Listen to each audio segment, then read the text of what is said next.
Champions are not born. They're forged. This is about turning the ordinary into undisputed. Available now. Ade Oladipo, brought to you by Undisputed. Morning peeps, good morning everyone. How's everyone doing? Hopefully you guys are all doing well. Don't forget, if you're new to the channel, like, share, subscribe. We are brought to you by Undisputed. The new takeover pack is available to download right now. Just go to playundisputed.com. All right, let's have a look and see what there is to talk about today. Let's start here. Joe Calzaghe named as the greatest fighter in British boxing history. Difficult to argue with that. What was he, 46-0, 47-0? I mean, how do you argue with that? I guess the only real contender to that throne is Lennox Lewis, right? I think a lot of people would say Lennox just because the heavyweight division is the glamour division, and Lennox maybe has more bigger, flashier names on the resume. But Joe Calzaghe, I mean, I'm never going to forget those performances against Mikael Kessler and Jeff Lacey, especially the Jeff Lacey one. Now, don't get me wrong, Jeff Lacey was overhyped, right?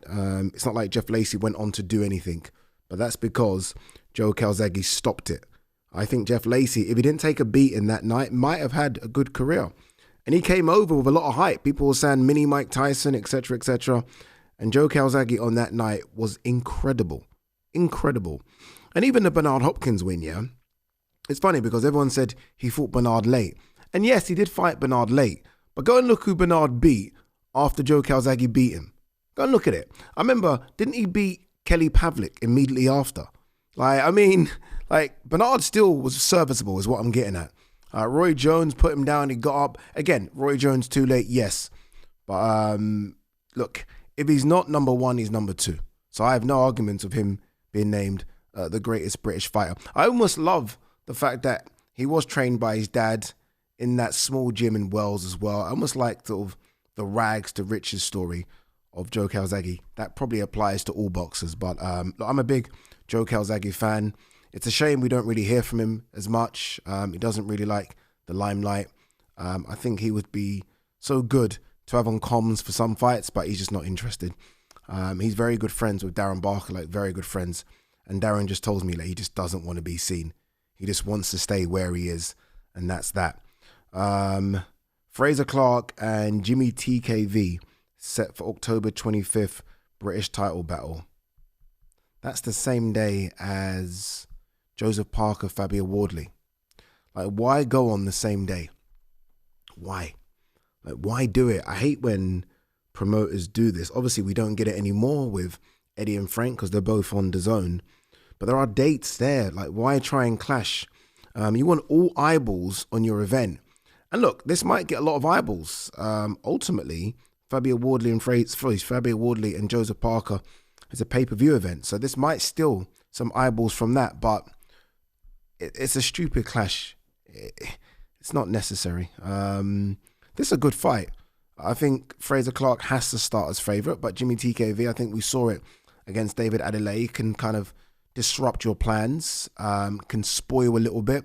I want to see him be more on the front foot, be more aggressive, and we might see that.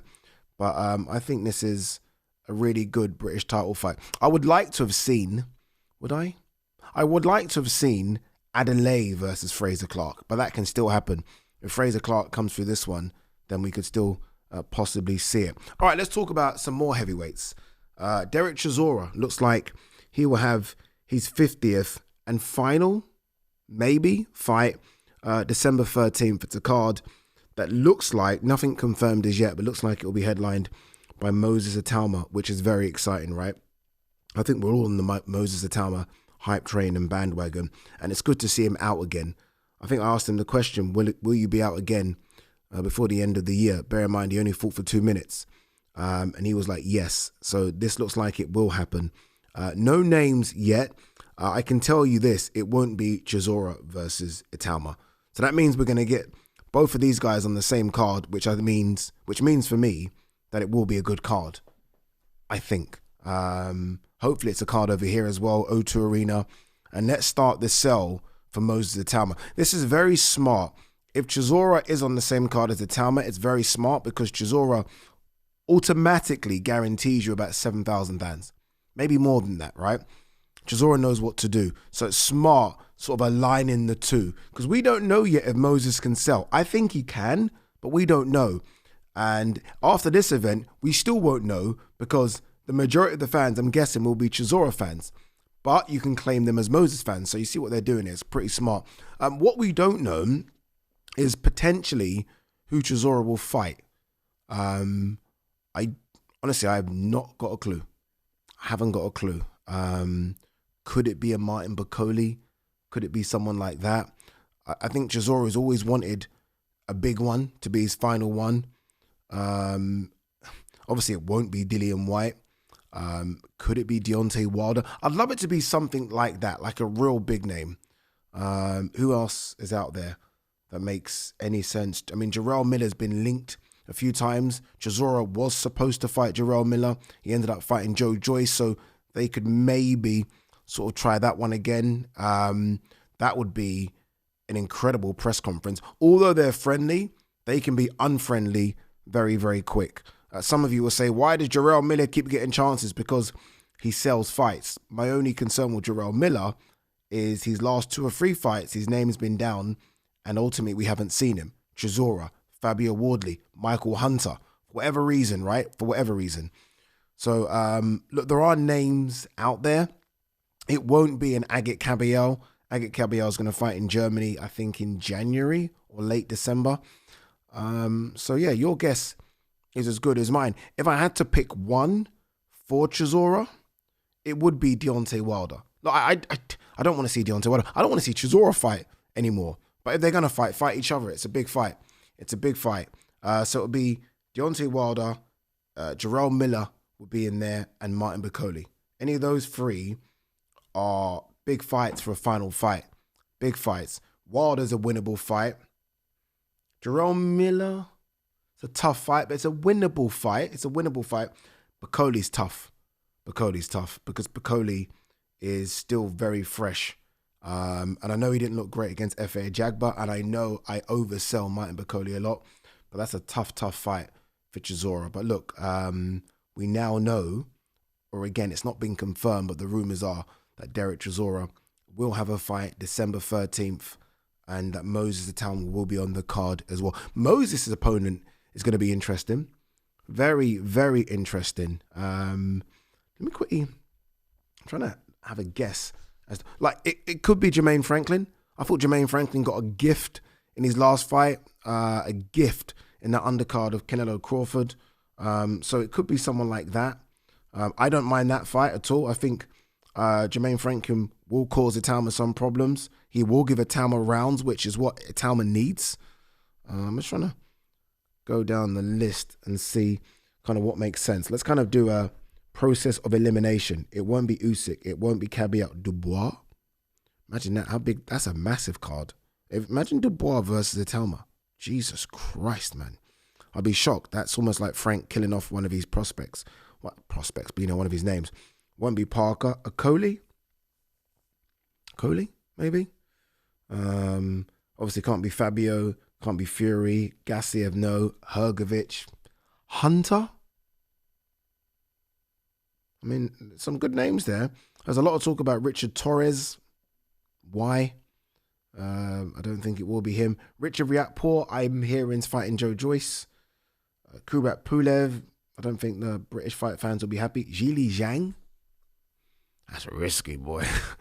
That's risky. But look, ultimately, if you are Moses and you're on the cusp of everyone saying, people say that the only person that can beat Moses right now is Alexander Usyk. So Zhili Zhang then. These are names you shouldn't avoid. Jared Anderson's a great shout. There are loads of good names here. Frank Sanchez, Bakadir Jalalov, risky, boy. Justice Hooney, won't mind that. I'm not against that. I know he's coming off a loss, but I think we all can agree that he looked really good against Fabio Wardley. So look, loads of names for Chisora, loads of names for ITAUMA.